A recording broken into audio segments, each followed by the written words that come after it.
That said, our primary purpose is to entertain, and where we can entertain responsibly, obviously we try to do that. We try to have a positive impact on the world, but the first thing we need to do is entertain. No one on the right side of America can stand the star of this movie. There was an in-depth piece, like a behind-the-scenes piece, talking about how they've been in a full meltdown about this girl for a couple of years now.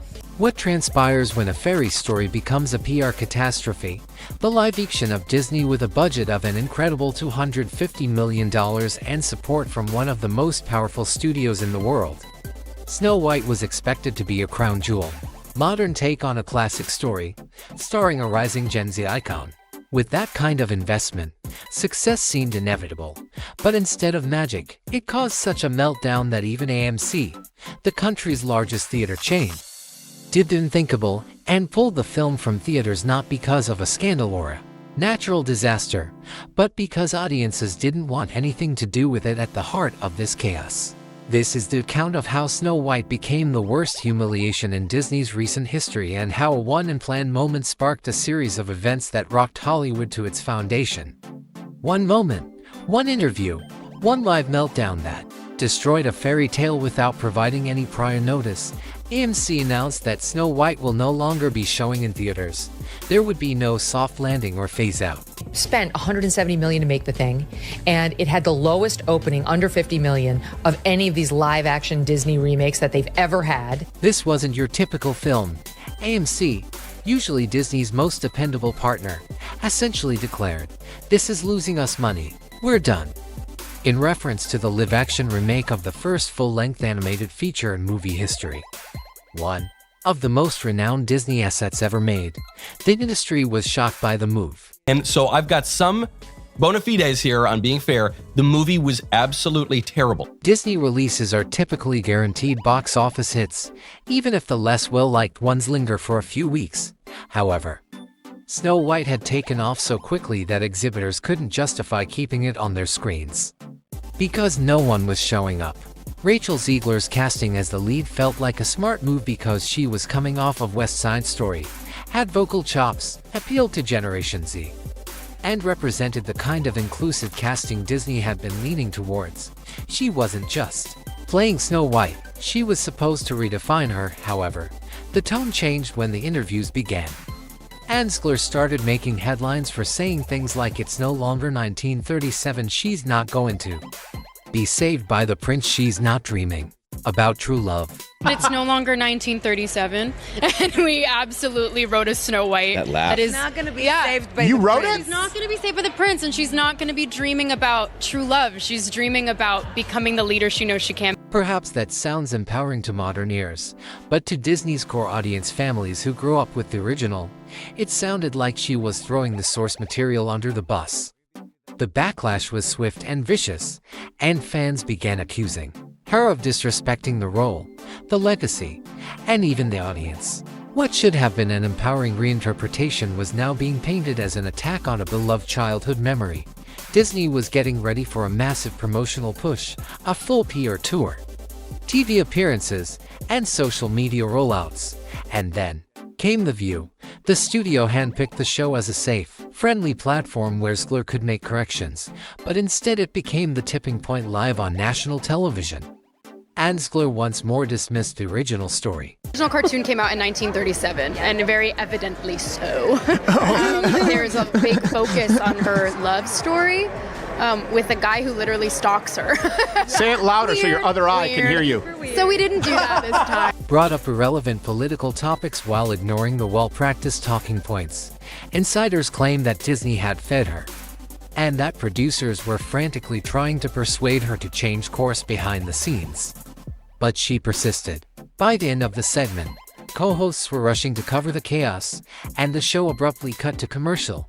The meltdown wasn't just embarrassing, it was catastrophic. Within hours, the backlash intensified, memes exploded, and people who hadn't even followed the project suddenly had an opinion, and the majority of them weren't good. Disney is well known for its flawless PR campaigns, where their stars typically adhere to the script, convey positive vibes, and use clean branding and controlled messaging. However, after The View, co-stars like Gal Gadot distanced themselves and made a few evasive remarks about how proud they were of the work, but they did nothing to defend Zegler or explain the purpose of the movie. According to on-set drama rumors, Zegler had alienated other cast members and crew members. It was even rumored that internal Disney teams had debated on how to proceed, which resulted to quiet. The internet then filled in the blanks with anger, derision, and conjecture about now people started rewatching the 1937 original Snow White movie in protest after fan art of a different Snow White from Zegler's version circulated. Even well-known YouTubers and movie critics joined the debate, calling the remake a corporate Frankenstein and soulless propaganda. Every way that the movie differed from the beloved 1937 original, it was worse. The new movie was heartily rejected by the internet, who felt that it was about trust rather than merely Rachel Zegler. They thought that Disney had attempted to transform a fairy tale into something completely different, and then pretended to be surprised when people didn't enjoy it. So from the casting to the class politics, the sexual politics, the regime politics, everything about it was liberal. The first weekend was a complete bust. Theaters were largely deserted. Some showings had fewer than 10 patrons. Reviews were harsh, and even worse. Some parents said they wouldn't take their kids because the movie felt too political. Others said the marketing turned them off, and some simply didn't want to support a project that seemed to openly mock the original AMC. According to insiders, the decision was made for financial reasons. When even Disney isn't able to sell tickets, theater managers have reported losing money by continuing to show the movie. That speaks much about his podcast. Joe Rogan dedicated an entire segment to the disaster, and he didn't mince words when he said, "If you're going to remake something beloved, you better know what made it beloved in the first place." He said that the entire event felt like a cultural turning point, a moment where viewers drew a line in the sand. You can modernize, you can reinterpret, but you can't condescend. He likened it to remaking The Godfather without the mafia or Titanic without the iceberg. This wasn't just about Snow White, it was about a trend. Over the past 10 years, Disney has been making a lot of remakes. Some have included The Jungle Book, Cinderella, but many have failed with Mule and Pinocchio. Wendy and the Peter Pan audiences are realizing that they are witnessing formulas rather than magic. A few lessons for Disney. Number one, stop cannibalizing all your old IP. Like, it's really bad. It's really bad business. Number two, please stop changing all of the historic plots, which actually have meaning to generations of people, to instead become generic woke story about how woman leads revolutionary uprising and she don't need no man. And they pushed back hard Snow when the formula doesn't work. Insiders claim that Disney underestimated the backlash because they believed Zegler's charisma would carry the promo tour. They didn't foresee how quickly things could go viral or how strongly people would cling to the original film. White became the poster child for this fatigue, a movie with no clear audience, no consistent tone, and no meaningful connection to the story it was adapting. It's no really knock on her. If you did the autobiography of Malcolm X, would you cast Tom Hanks?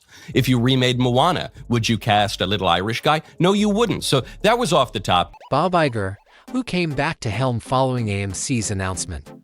Disney reportedly conducted emergency meetings during this tumultuous period because of grave concerns about how this failure would impact other releases, particularly other remakes, in the works. According to rumors, Disney may now reevaluate a number of planned projects, including as a live-action Hercules remake and an adaptation of Lilo and Stitch that is already receiving comparable negative web reviews. There is uncertainty surrounding Zegler's future.